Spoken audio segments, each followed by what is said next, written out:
go. All right. So now all three, we can all hear each other. Yeah, I can hear you. Can Yep. Okay. Cool. Cool.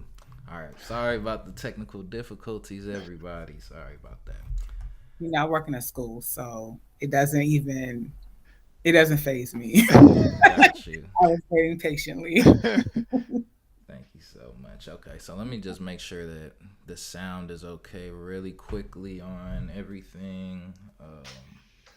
Just so for when we come back later, it won't be an issue. Let me see. Because right now I have my. It should be picking up from my microphone as well, but I don't want to double it by hearing it from the thing as well.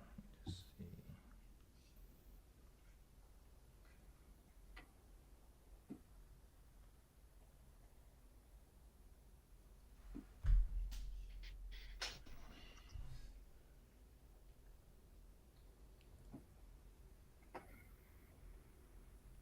Switch really quick.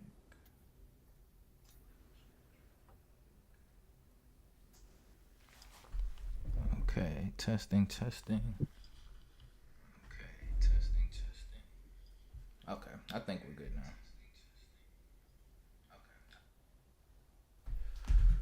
now. Oof. All right, okay. Now let's get this show on the road. Thank you so much for joining us today. How's everyone doing? doing great. I'm good. Thank you for having me. Thank you. It's nice to meet you, Frank. I'll have you introduce our guest.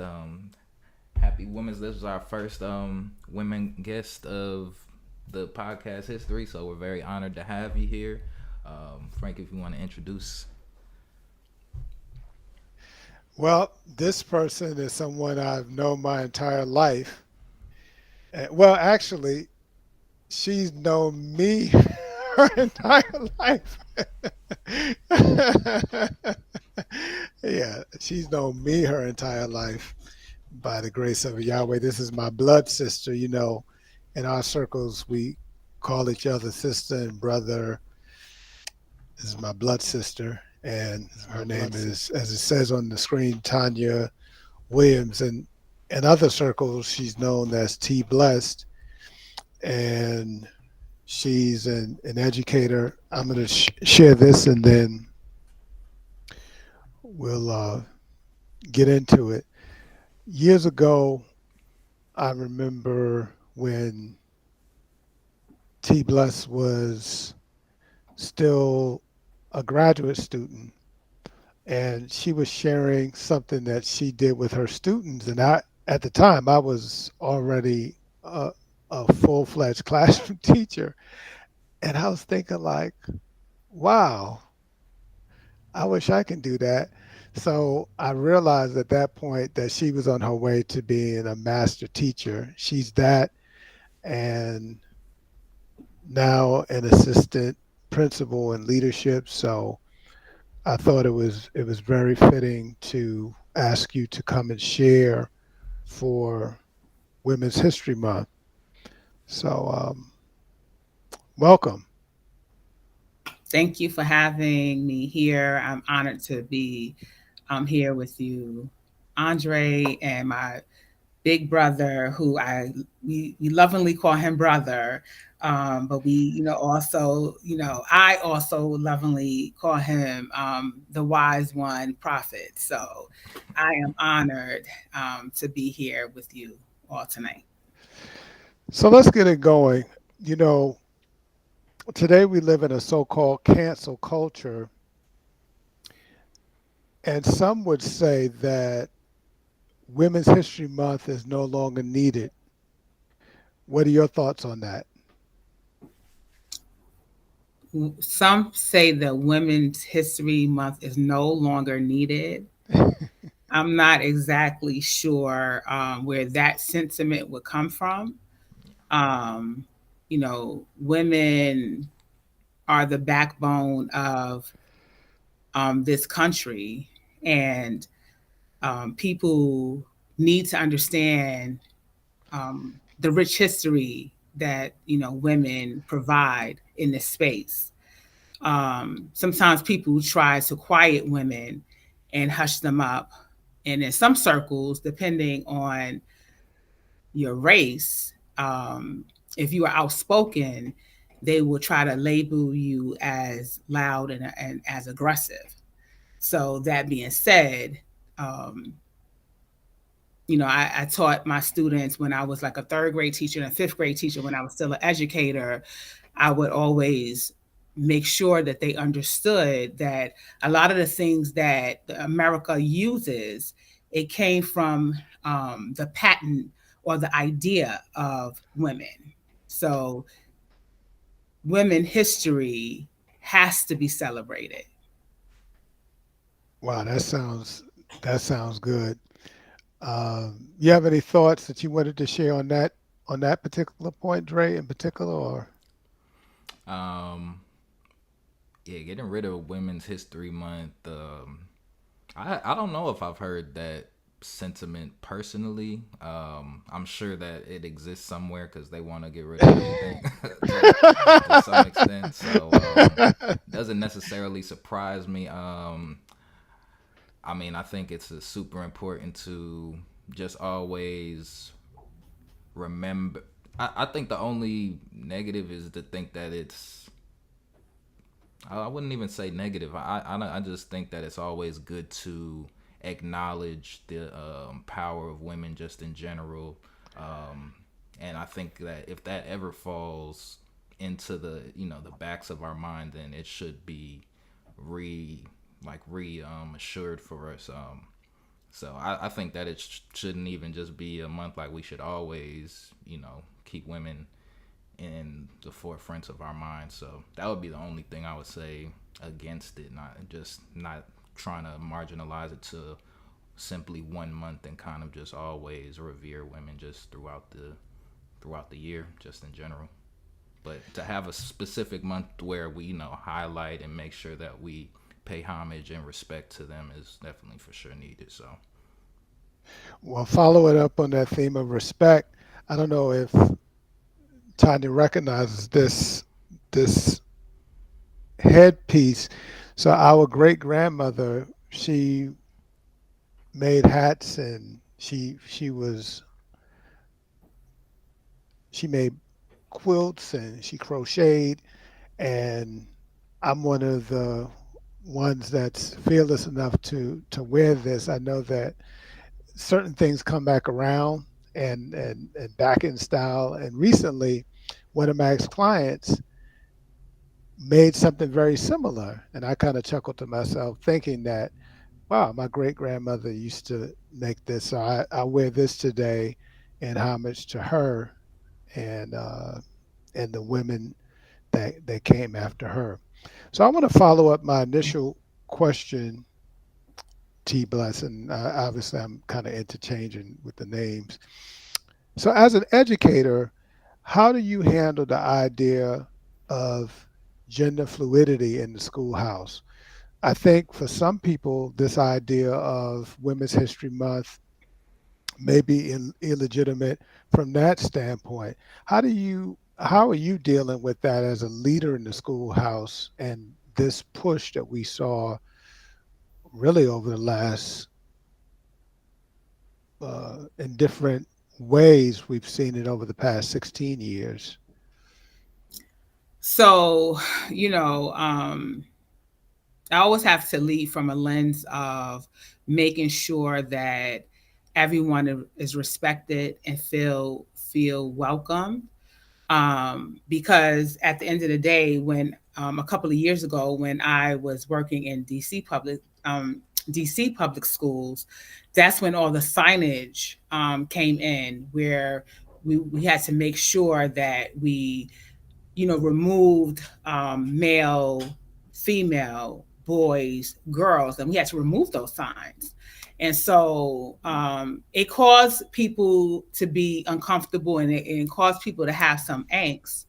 And so, what I always try to do is make sure that I lead from a lens of I still respect you as a human being, and I still respect you as a person. Doesn't matter what my personal feelings or my spiritual convictions may be about that, but I'm going to always respect you. I had a student when I was a teacher, say to me and ask me directly, do I agree or do I still like her because she was making a choice um, to be gender fluid?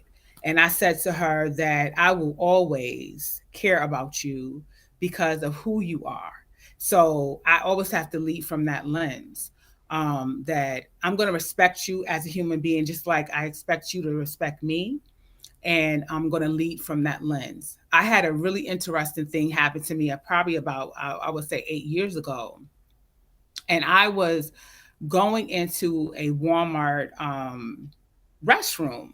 And I'm not someone who really shops in Walmart. I'm not trying to sound bougie or anything like that, but it's just not really my choice of places to shop.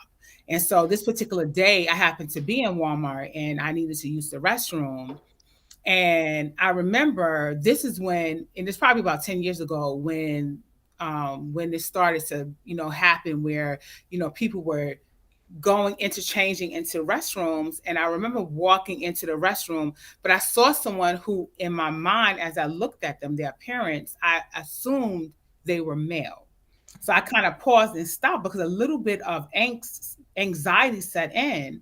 And so when I got to the door, the person that was standing there looked offended because I kind of backed up like I wasn't going to enter, and they looked offended and started to talk to the person that was with them and say, this is how I look, this is who I am, and started to go into that, not addressing me, but they reacted because of the way I reacted when I stepped out. And I just, made a conscious decision and said, the way in the direction of the way this is going, and me being an educator, but not only now as a leader, I have to always take the stance that I'm going to respect you because you are a human being. And so, whatever you have made, um, whatever personally you have decided, that is your personal decision, but I'm going to respect you because you are a human being. Thank you for that.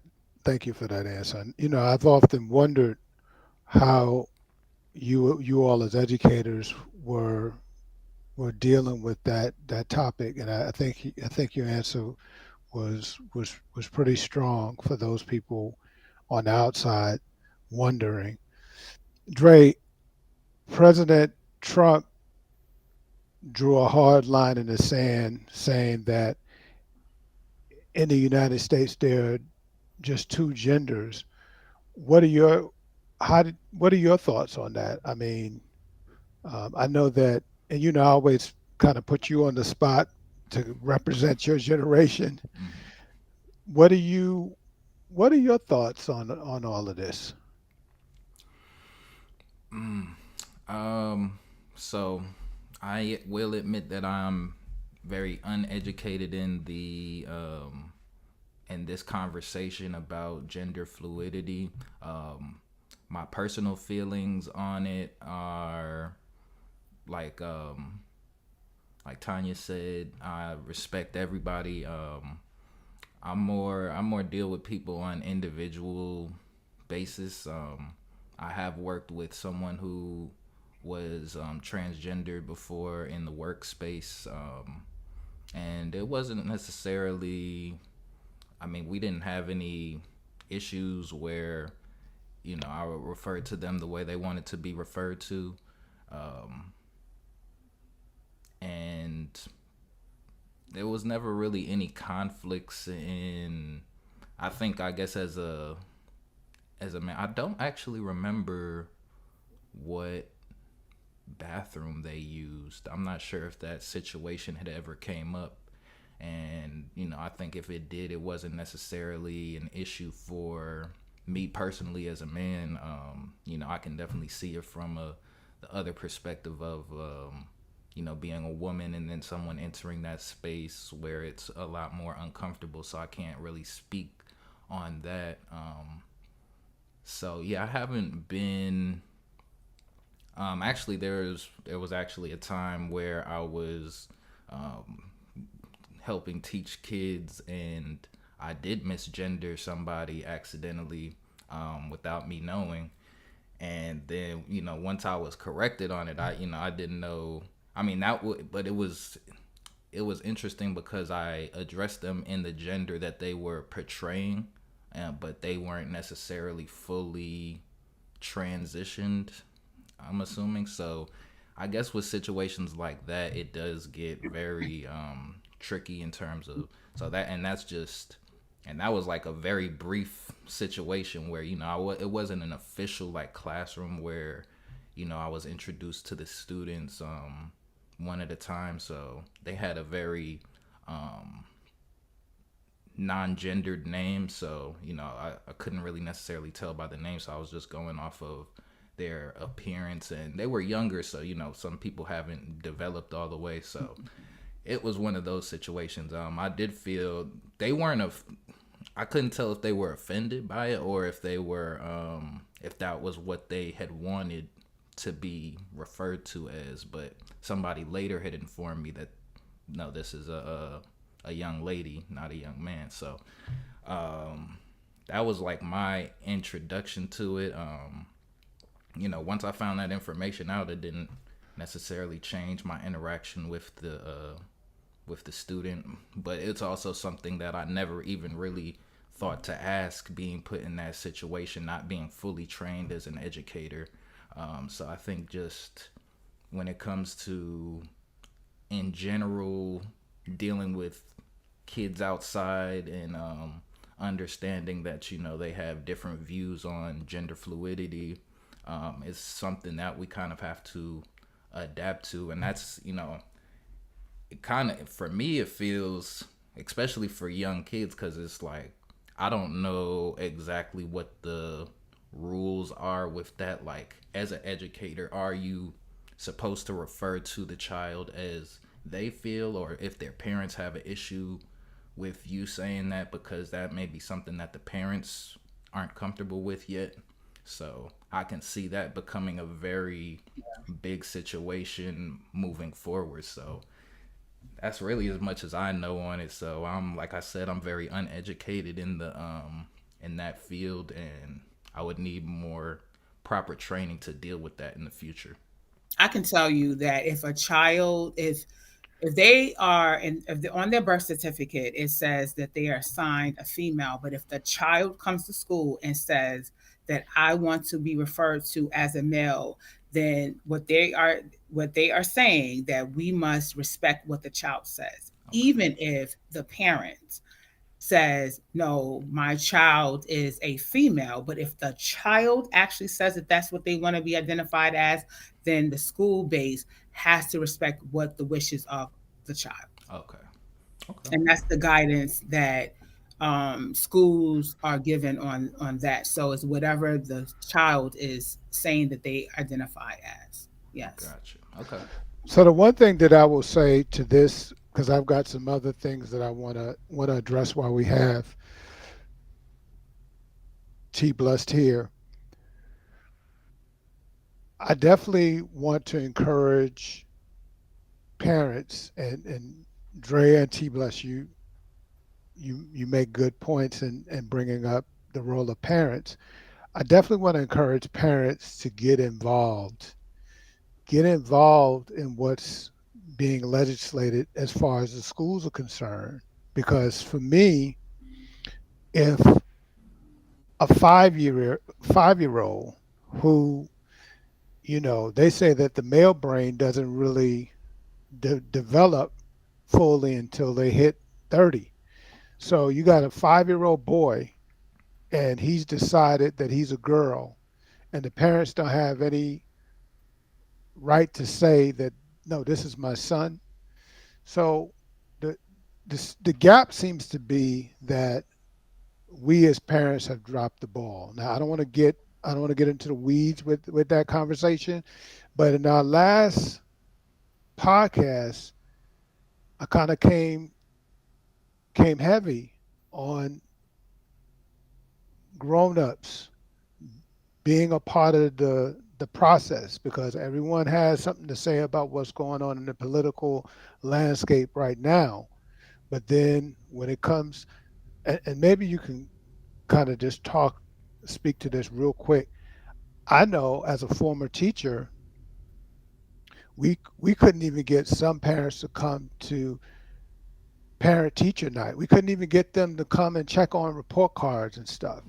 So of course, of course, you no longer have the power to say whether or not your son is a boy or not because you gave your power away when you wouldn't show up at the PTA night.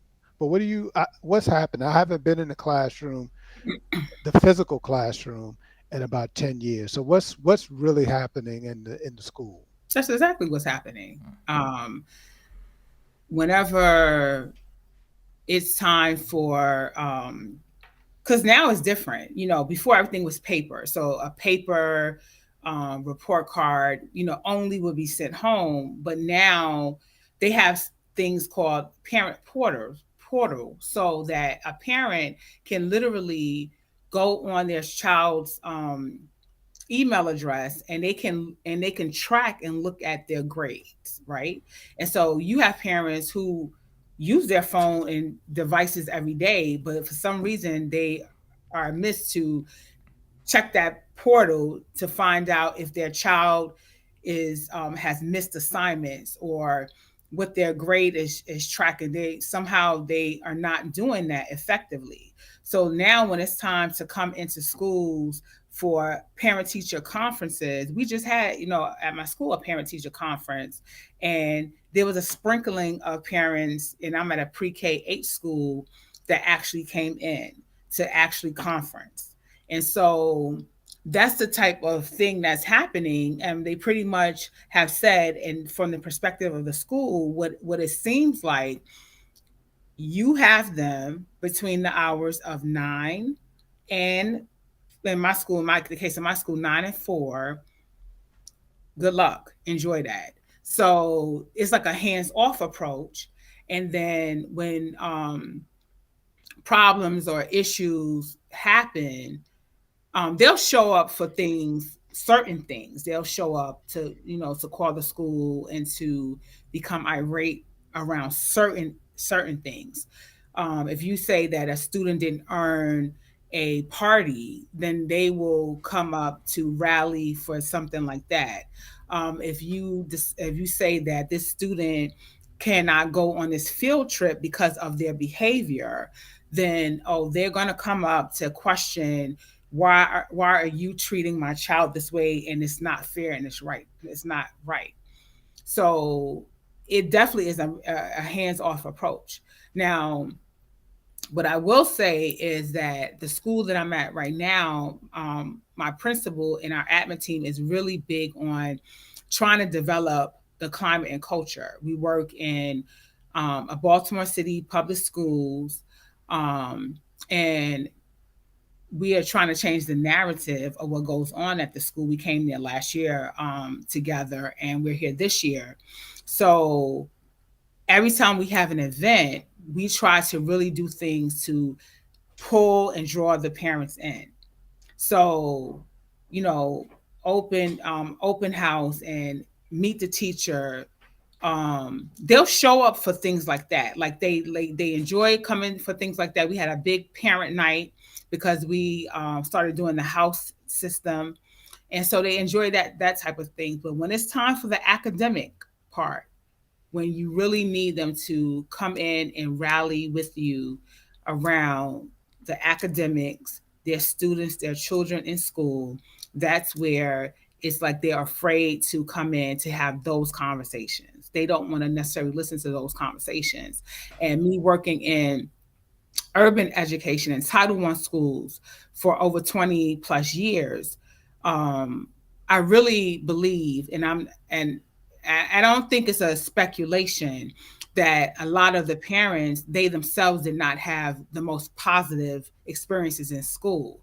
So now it's really difficult for them to actually now enter the space and not feel like, okay, if this teacher is saying that this particular thing is happening with my child, oh, that makes me feel like what it felt like for me being in school. So I'm going to automatically either not believe the teacher, not believe that administrator, because I myself didn't feel good when I was in school. So we're trying to change the narrative where we want parents to feel good about being in school, so that when we have to have those other conversations with them, we can try to get them to come into school.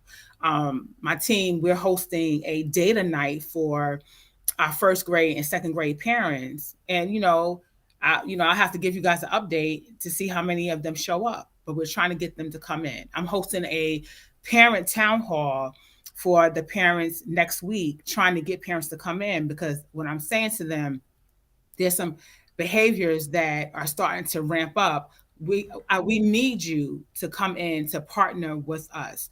So it's a hands-off approach though, and it's not just this school I have been in. It's the school I was in DC, even the schools I was in the county. Parents will not show up for those parent teacher conferences. They will not. So I want to I want to take this as an opportunity because I usually bring this up each time to try to encourage this behavior from others. So how Dre and I met was at a community meeting, and to hear that as a young man with no personal children of his own, going into the schools and looking to tutor and offer his time, if you are a Gen Zer, you can do that. You can do Yes. that. I think I mentioned this in the last podcast. Sometimes people pretend like they don't know how they can help, how they can participate. The schools are thirsty for your help. Black men and black women, they're thirsty for your help. So I just gave you something you can do. You can volunteer at the school. If you can read, they need you at the school. Yes. If you can write, they need you at the school. And if you are computer savvy, they they absolutely would adore you at the school. Yes. I mean, it's some simple things like having a school, and I'm at a pre-K through 8 school. Having a school with over 700 students in the school, there we can use bodies to stand in the hallway, like hall monitors, to help with those transitions, making sure that students transition safely to and from class. We can use bodies in the cafeteria, have a couple of bodies just helping students, making sure that they're sitting there safe. Recess, making sure that we position people different places during recess. Classrooms, sitting in classrooms and helping students who Wow. are having some issues with reading, writing. I promise you, helping to grade papers. A teacher would love you if you sat with a small group with this particular skill and you are helping them, even if you're sitting there as support to help them on their device when they are working on something, to help them with tech support, or just sitting there with that student who is in kindergarten, first, second grade, who are still struggling with their letter sounds and their letters. People don't understand that pre-K to 2, with those foundational skills, there are so many students who are entering, leaving first grade, who still are having challenges with identifying their letters, identifying their sounds, understanding the concept of basic numbers. And now they're going into the second grade where they're now expected to comprehend.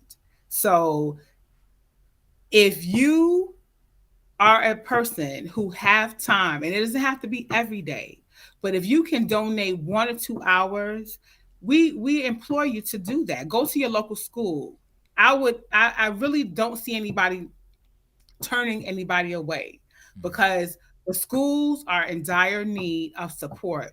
Schools can't even get substitutes because there's not enough people that actually want to actually substitute.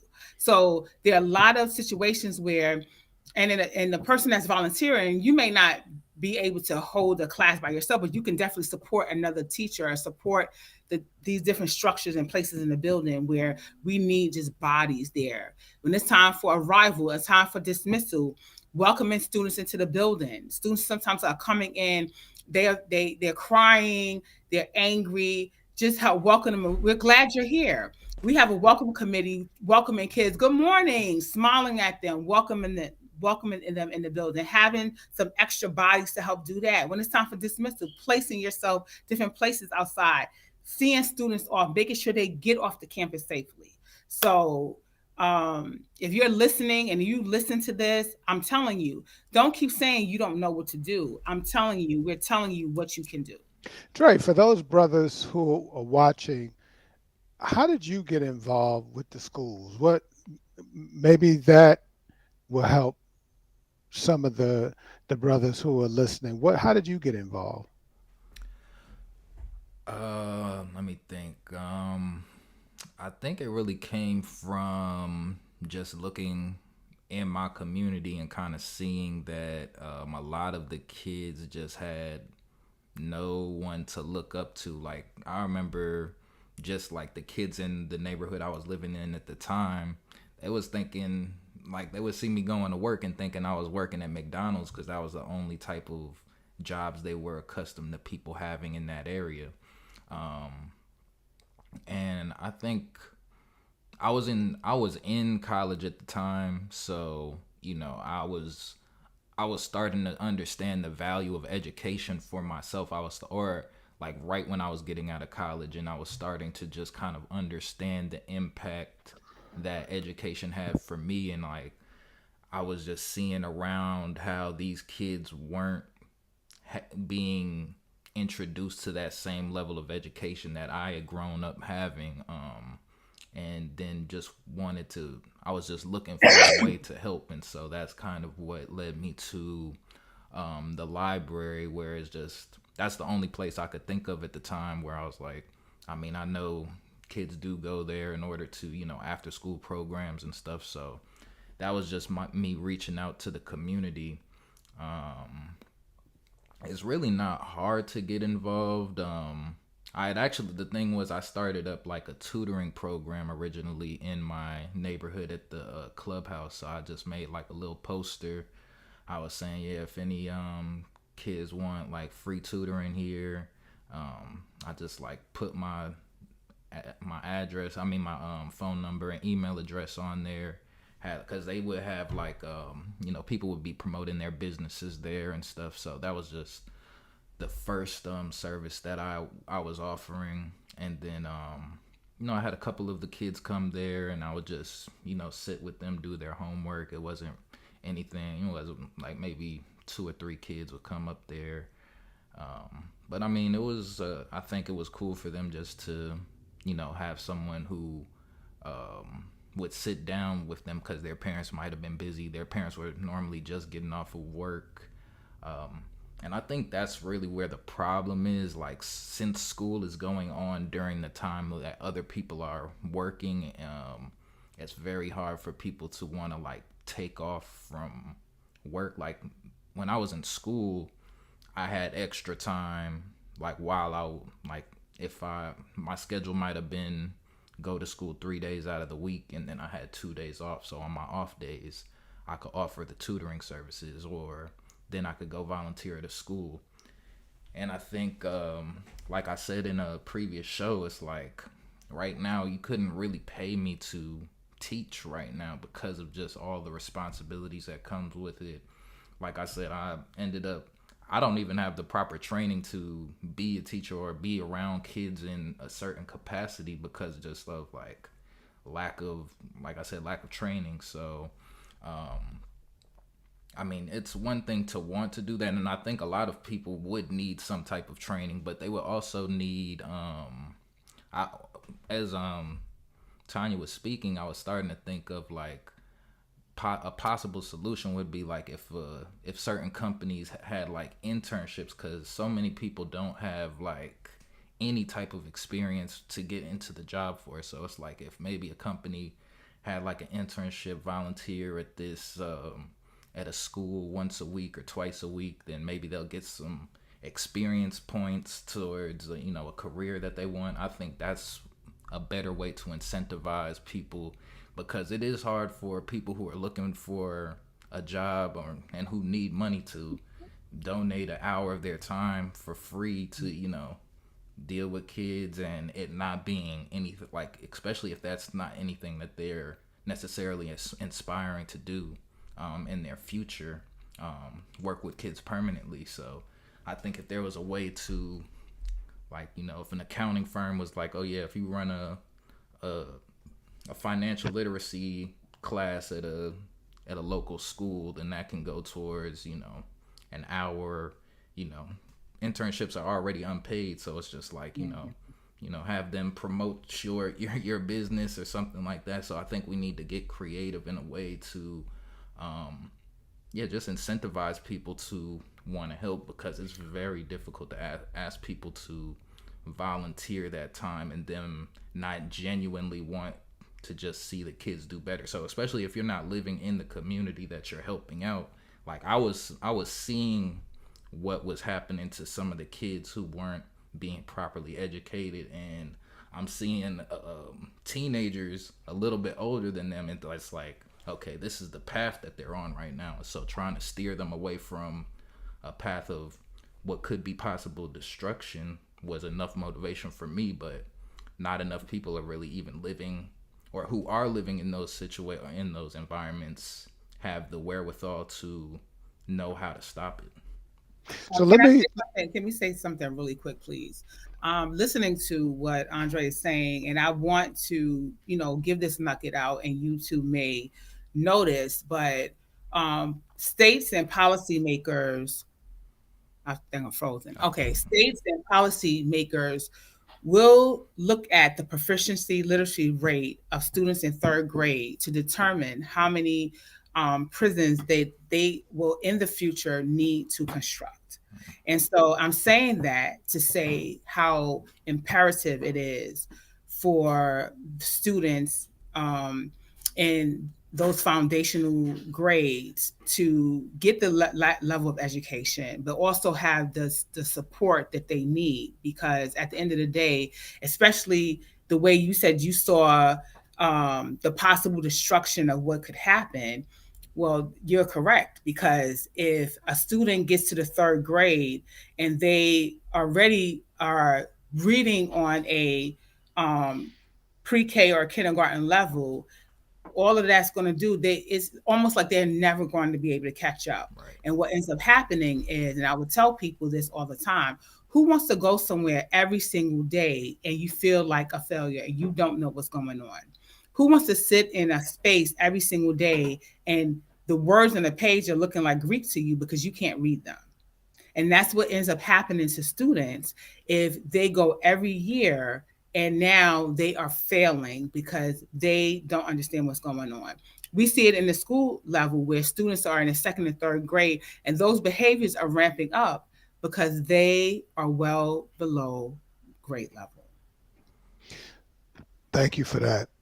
And let me interject this. Those people who will watch this, we implore you to like and share this video. Why would you not share it? Because if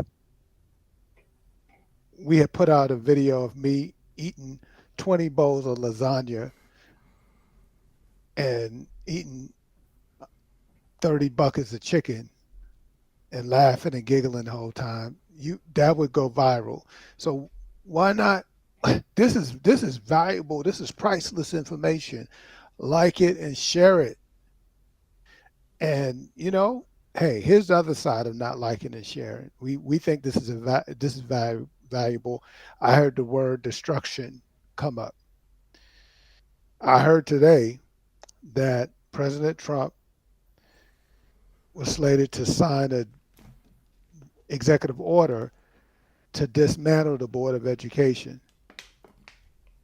And some people who've never darkened the doors of a school outside of being made to go there as students have a lot to say about this.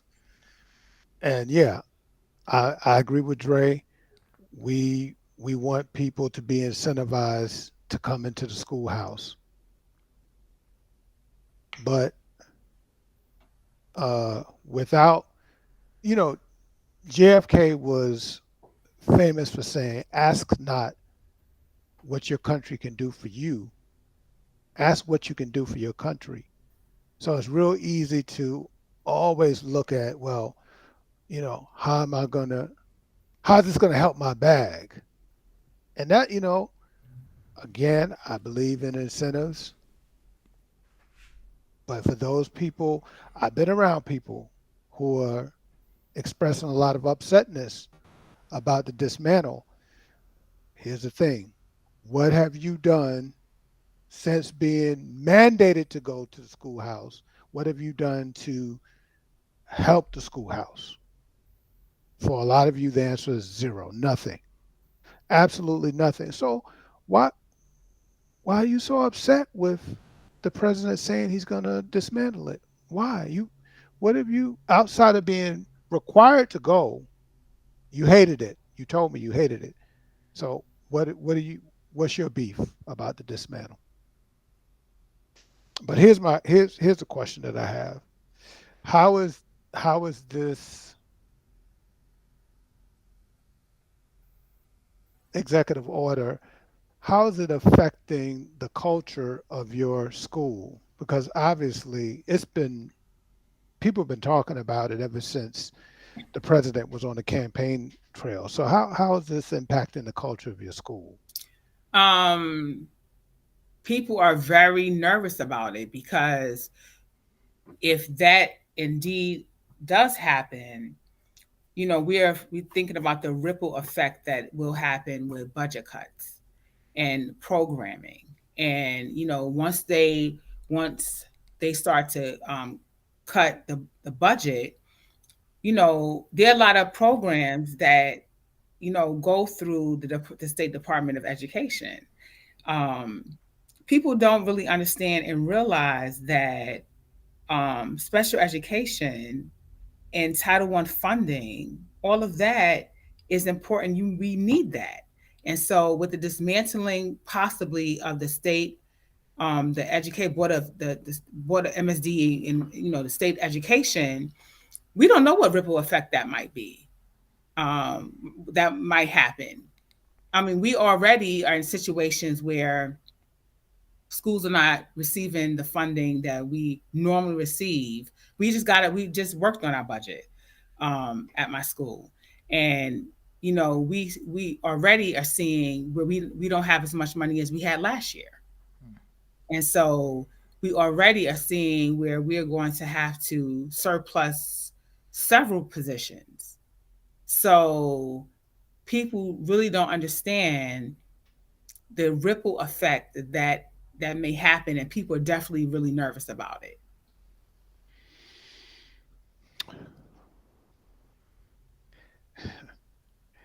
Yeah. So listen, this particular episode was really supposed to be about relationships. And I want to transition into that.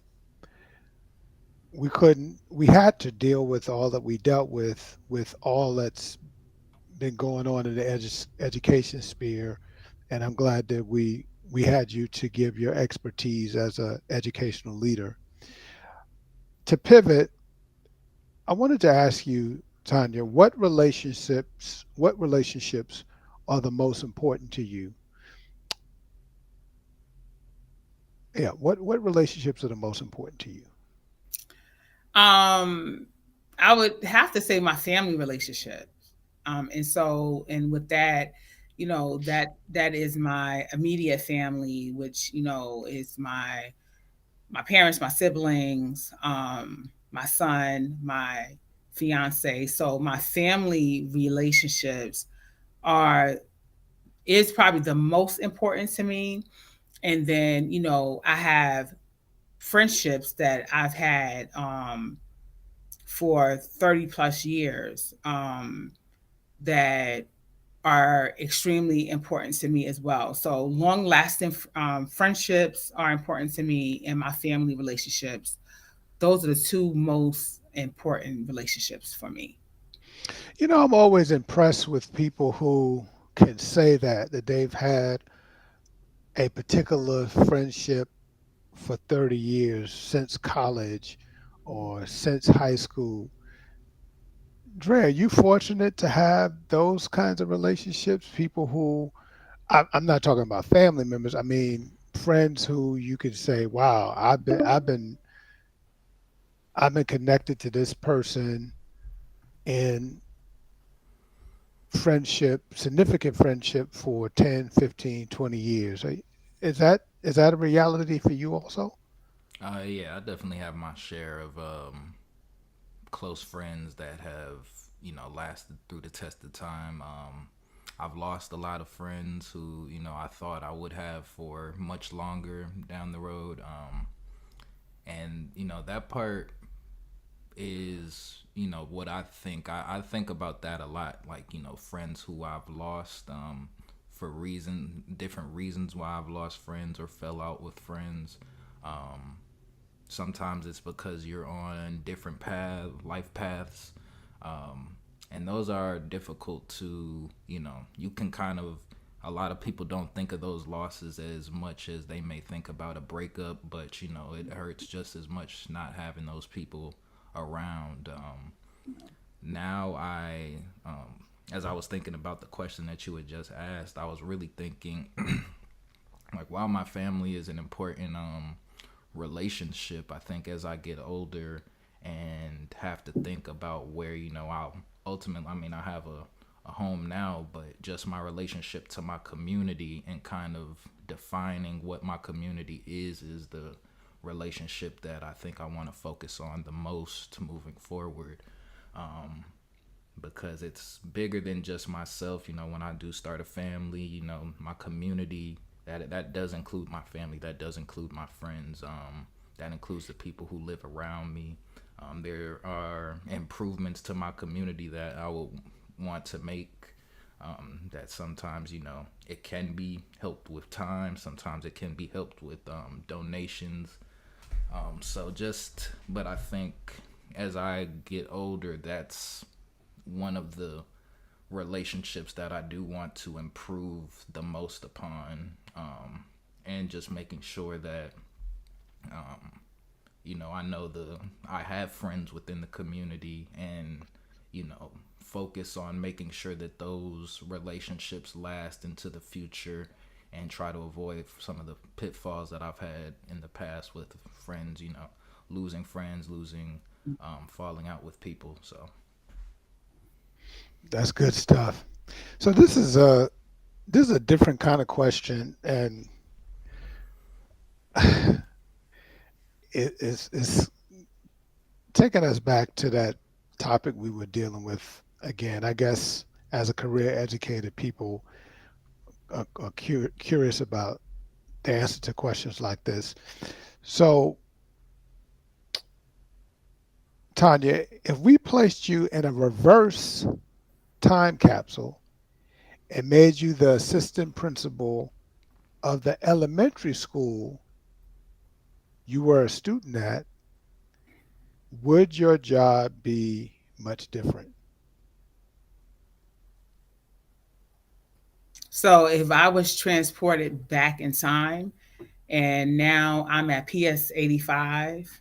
And you are the AP at that school, the school where you were a student, would your job as AP be much different? I think it would be. I think it would be because the parent um, piece was different. Parents, they really respected the role of schools and they respected teachers.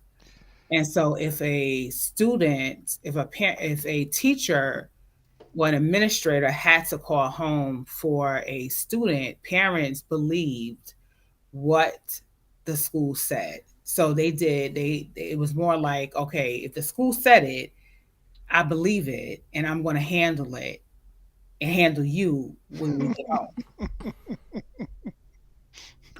So there's a shift there. So and then also even if the parent wasn't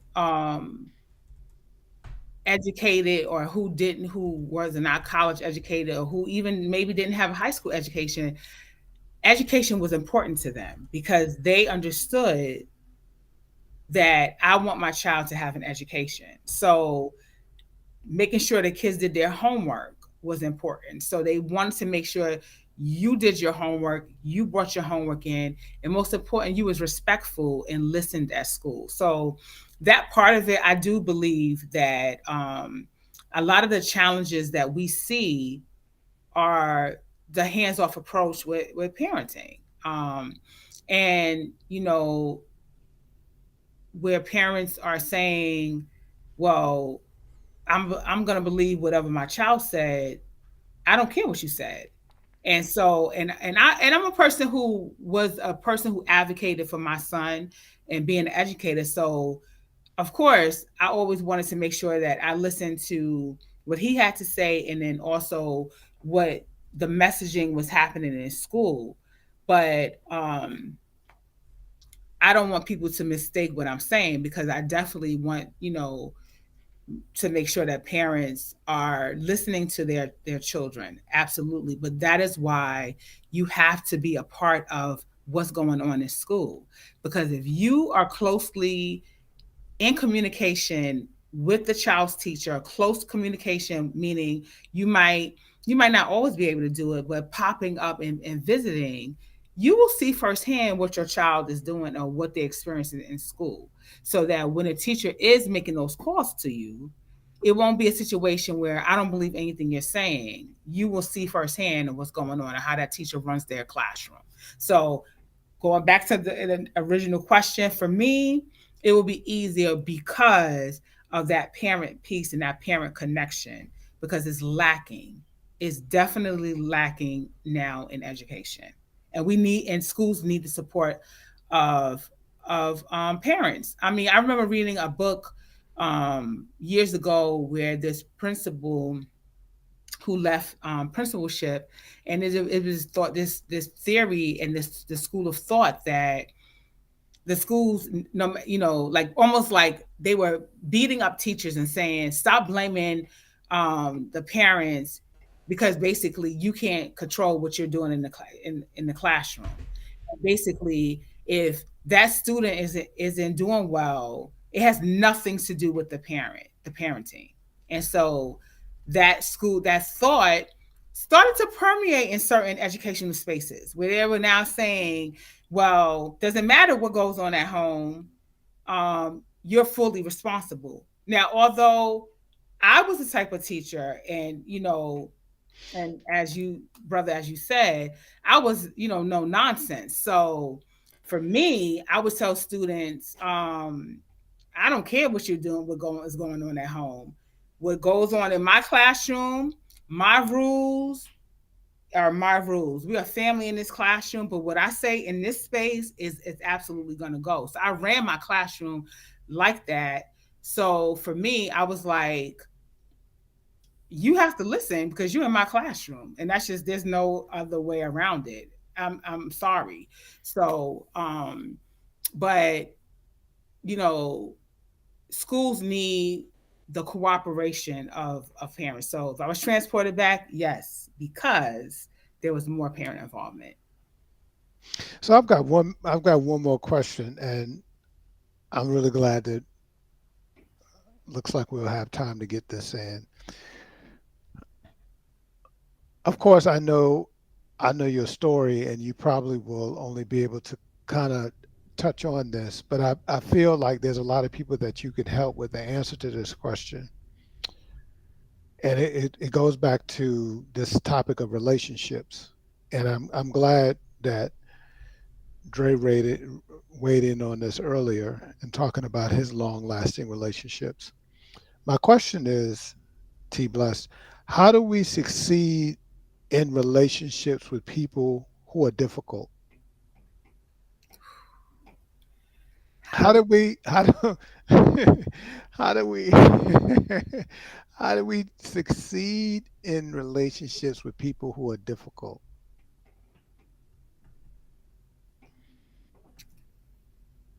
That's a loaded question.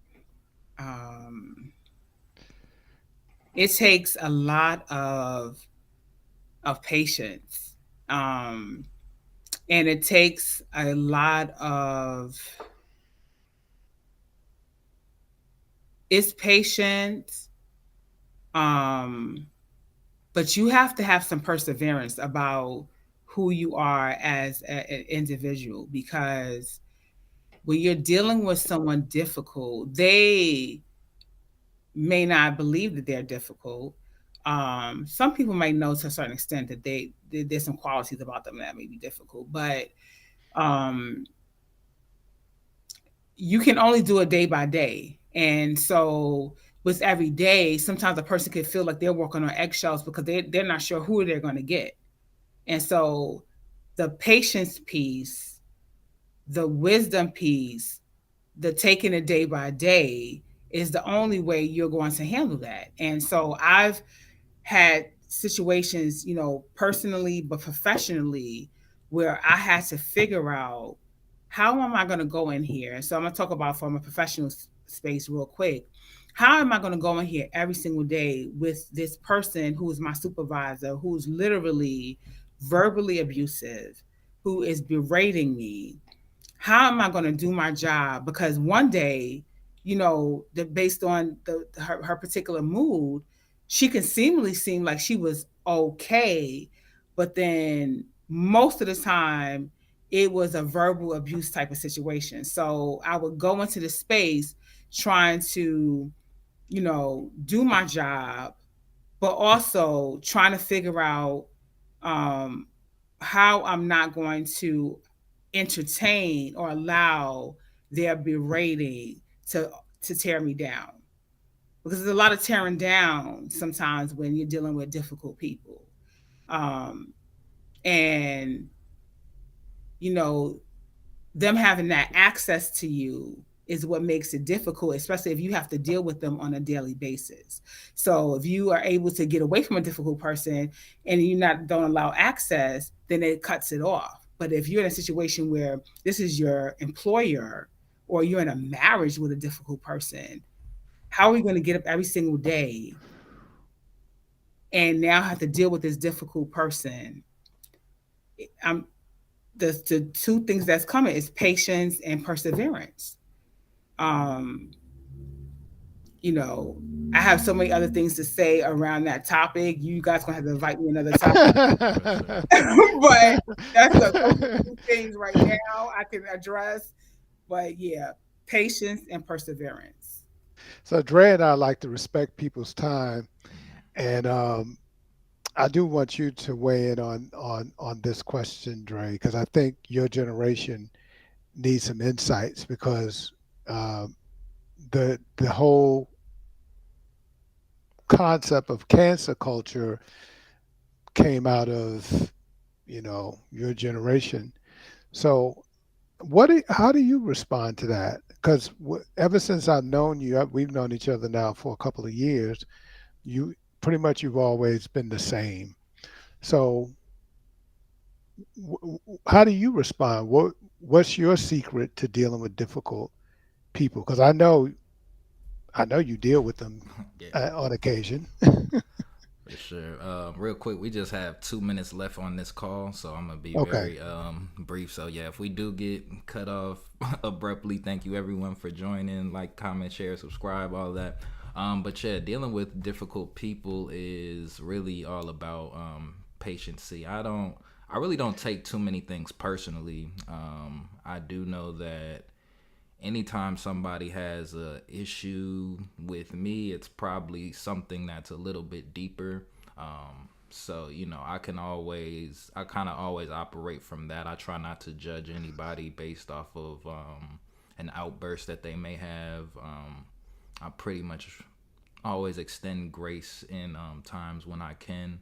I do have to have certain lines that I've learned to put up certain boundaries, because before I would just kind of, I would be graceful to a fault of my own, and let people take advantage of that. So I had to learn to guard against certain things like that. But ultimately, definitely just being understanding that everyone has their own struggles and that they have their own issues that they're dealing with, and I may not know exactly what they're dealing with, but just to be understanding, and that they may need some understanding at that time. Well, thank you so much, T Bless, for joining us. Oh, got shut off right at that.